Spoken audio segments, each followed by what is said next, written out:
Қырыққабатты қалай жесе де пайдалы. Ашыған капуста тәбетті асқазанның сөл бөлуін күшейтеді және де ас қорытуды жақсартады. Қырыққабатты ас қорыту жүйесінің бұзылуына, мысалы қыжылдау, құсу, кекіру, жүрек айну, ықылық ату сияқты осындай аурулардың алдын алу үшін пайдаланады. Ашыған қырыққабат семіруге, шыжыңдыққа да қарсы ем.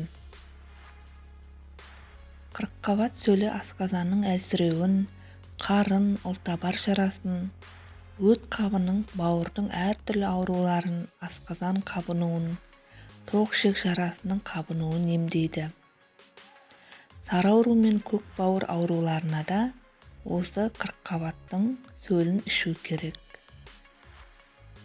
Капустаның шырыны асқазан сөліндегі қышқылдың көбейген кезінде, қарын ауырғанда қолданады.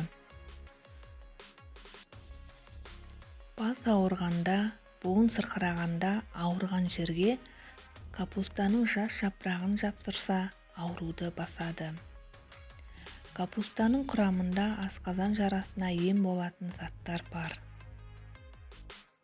Оның шырыны бауыр ауруына ем.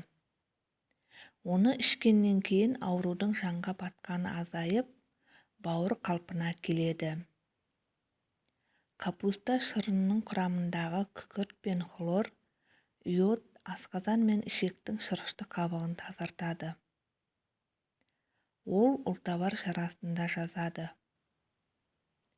Бұл үшін қырыққабат шырынын 100 граммнан күніне 3 рет ішу керек.